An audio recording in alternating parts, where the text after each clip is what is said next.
In a fancy restaurant, a racist customer refuses to be served by a black waiter, calling him inferior black in front of other patrons. The manager intervenes, but the customer continues with the insults. Then this happens. John grew up in a modest neighborhood, where the hardships of life were felt at every corner and in the tired gaze of his mother, Elizabeth. Since he was little, the abandonment of his father left deep marks on the family dynamic.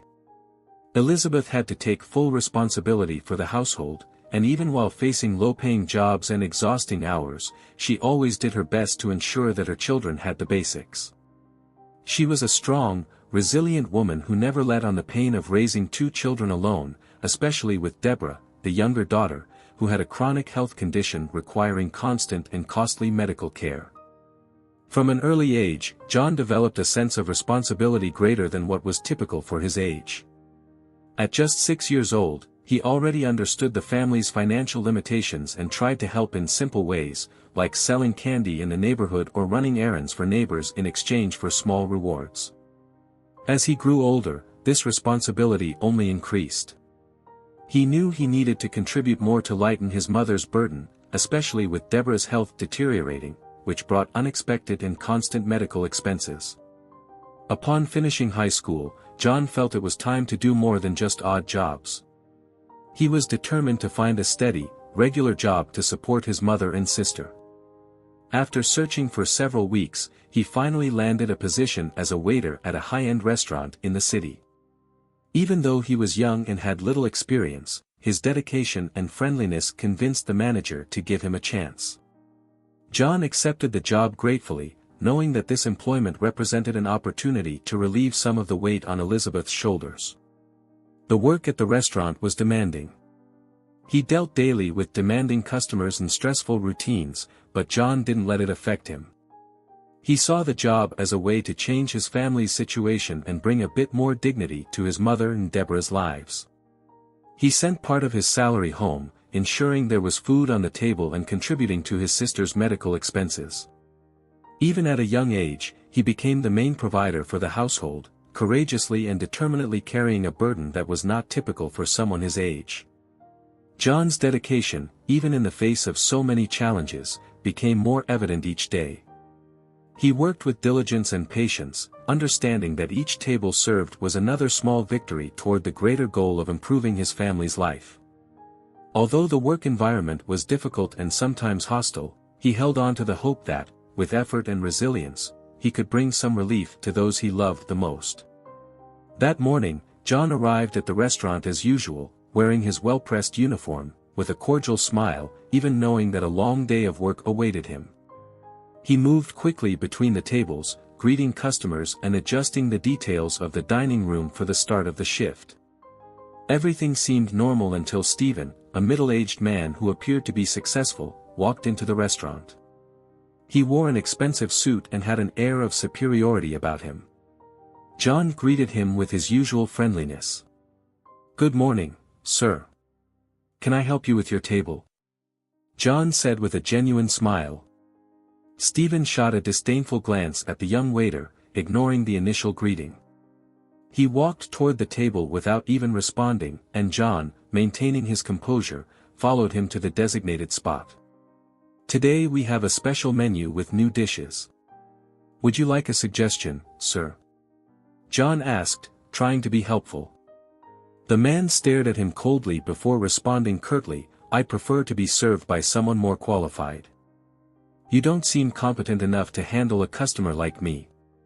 John, accustomed to difficult clients, kept his calm. "Sir, I assure you I can serve you to the best of my ability.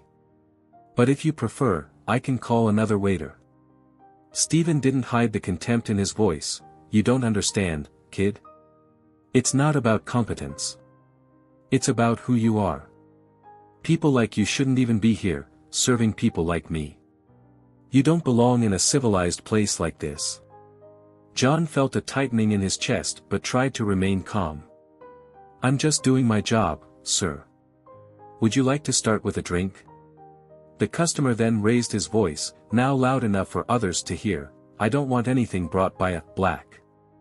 Did you hear me? An inferior black has no right to touch my food or drink. The dining room fell silent for a moment. The eyes of some customers turned toward the table as John tried to hold back tears of humiliation and anger. He took a deep breath, trying not to lose control. "Sir, please, there's no need for insults. I'm here to serve you with respect." Stephen, however, seemed intent on provoking more. "Respect? What do you know about respect? You people are like animals, incapable of understanding what civility is. People like you should stay away from decent places." The words cut John like knives. He tried to maintain his dignity, but it was evident that he was shaken. At that moment, the restaurant manager, Frank, approached, noticing the tense situation. "Sir, I ask that you remain calm. We are here to ensure the best service for all customers," Frank said, trying to defuse the situation. Stephen, however, was unfazed. "I don't want to be calmed down. I want to be respected by someone worthy, not by this trash," he said, pointing at John with contempt. "Poor kid, working here as if he's someone. You think you can escape poverty by serving us rich folks? You'll never be anything more than true servants." The manager tried to intervene again. "Please, sir, if you're not satisfied, I can get another waiter." Stephen shook his head, his face still twisted in disgust. "You should be ashamed for hiring this kind of people. You have no capability to serve customers like me. How did he get this job? Are you so desperate that you're hiring anyone off the streets?" The atmosphere grew heavier with each insult. John tried not to let it affect him, but it was difficult. He knew many were listening, and the impact of Stephen's words was not just personal but also social. "Sir, I'm here to serve and help," John said calmly and controlled, even though he was internally devastated. But Stephen continued, "You don't get it, do you? You don't belong here. Blacks like you should stay in the slums, not in fancy restaurants. You think you can escape poverty just because you wear a uniform?" At that moment, some customers began to murmur among themselves, expressing their outrage.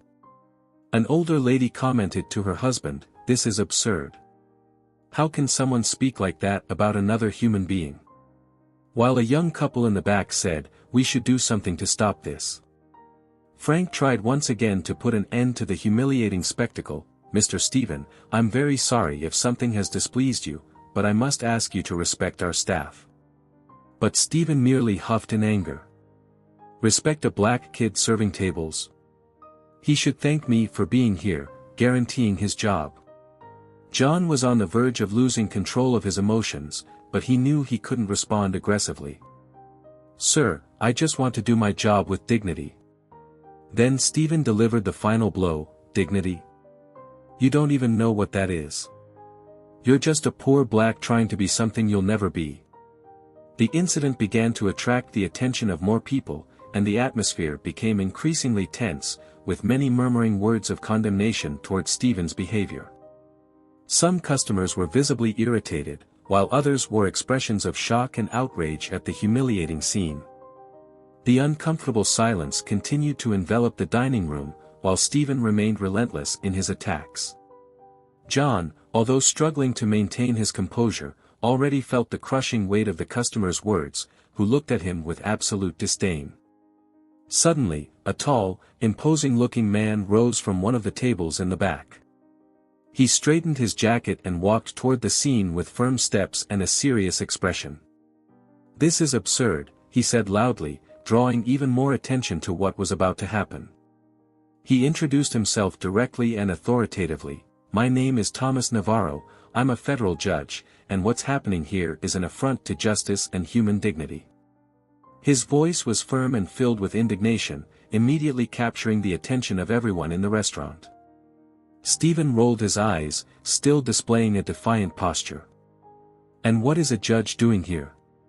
Are you trying to give me a moral lesson? Do you know who I am?" Thomas didn't hesitate, responding harshly and directly, "I couldn't care less who you are, sir. You might be the president of this country, but your words and actions here are unacceptable and illegal. What you just committed is a crime of racial slur, and as a representative of justice, I cannot allow this to go unpunished. The judge turned to John in a gesture of solidarity. You don't deserve to be treated like this, young man. No one does. And today, here and now, I will ensure that justice is served, at least immediately. Feeling cornered, Stephen raised his voice again, trying to intimidate Thomas. You don't know who you're dealing with. My family is one of the most influential in this country. If you continue with this, you'll regret it. Thomas remained calm, but his words became even more incisive. I'm not interested in who your family is. You just committed a crime, and I will not back down in the face of threats. This is not a court where you can manipulate the laws to your advantage, it's a restaurant where a young worker is being humiliated in a disgraceful manner. Thomas continued, now addressing everyone present in the restaurant, this is not just a matter of justice for this young man, but a matter of justice for everyone who has ever been treated unfairly because of their skin color, social class, or condition. We can no longer tolerate such attitudes in our society. Stephen tried to maintain his arrogant posture, but his words were now more wavering. You can't do this. This is an abuse of power. The judge looked at him firmly. Abuse of power is using your influence to humiliate and assault someone who is simply doing their job. And I'll repeat, it doesn't matter who you are or what your influence is, you are subject to the laws like any ordinary citizen. You will leave here in handcuffs because that's how the law works. Some customers began to applaud in solidarity with the judge's speech, and the tension in the air was replaced by a sense of imminent justice. John, still visibly shaken, looked at Thomas with tear-filled eyes, recognizing in him a figure of hope and strength in such a difficult moment.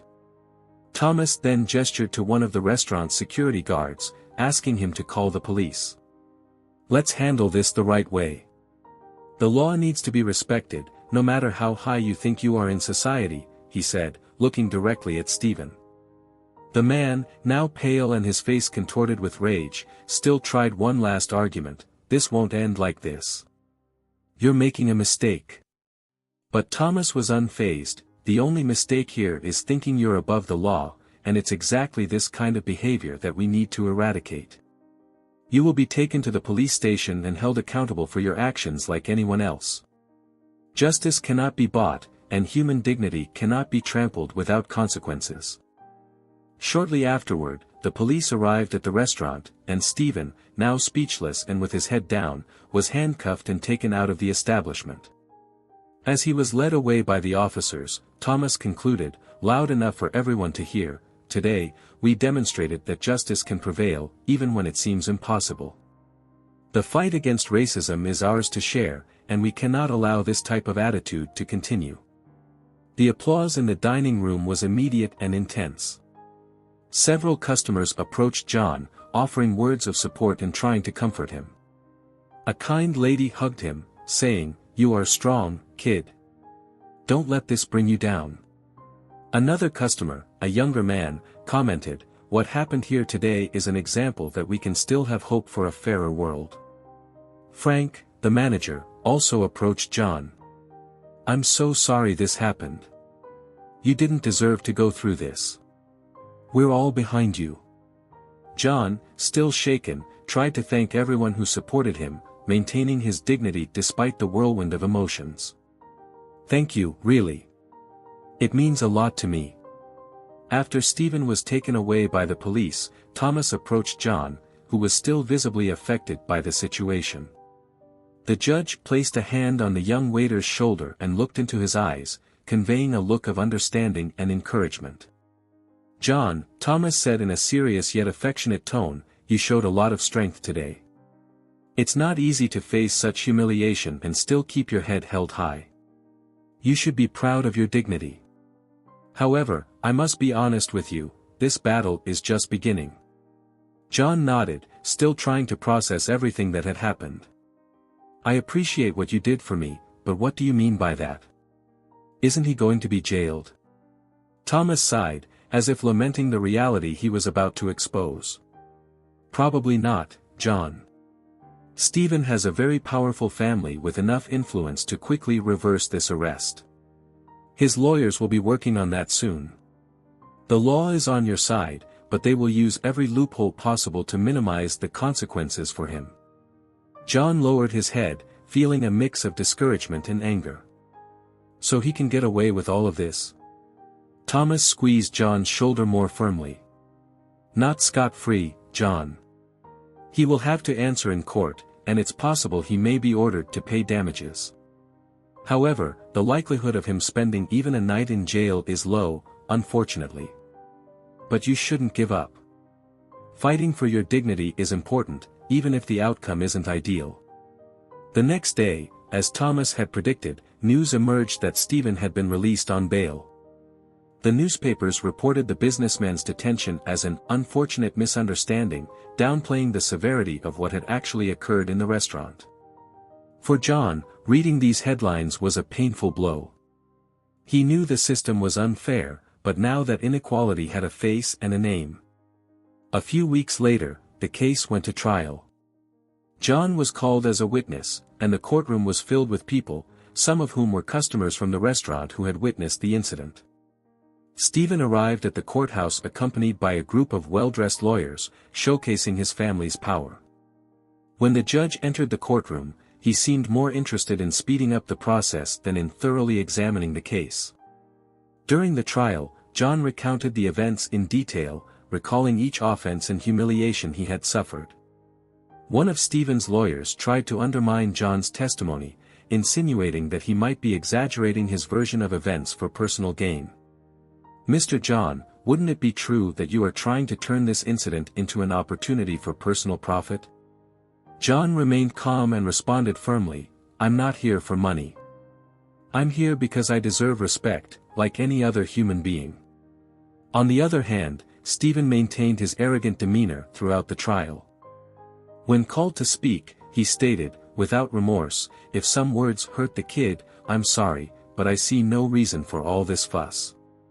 I believe it was all a misunderstanding, as has already been explained. The judge seemed more interested in closing the case than in ensuring a fair punishment. Given the circumstances and considering the settlement proposed by the defense, he said, Mr. Stephen will be ordered to pay compensation to Mr. John, as well as to the restaurant, as a form of reparation for the incident. The outcome was a financial relief for John, but a blow to his hope for justice. He used part of the compensation to improve living conditions at home and to ensure better treatment for his sister Deborah, whose health was worsening. John knew that the money could bring some relief, but the feeling that true justice had not been served was bitter.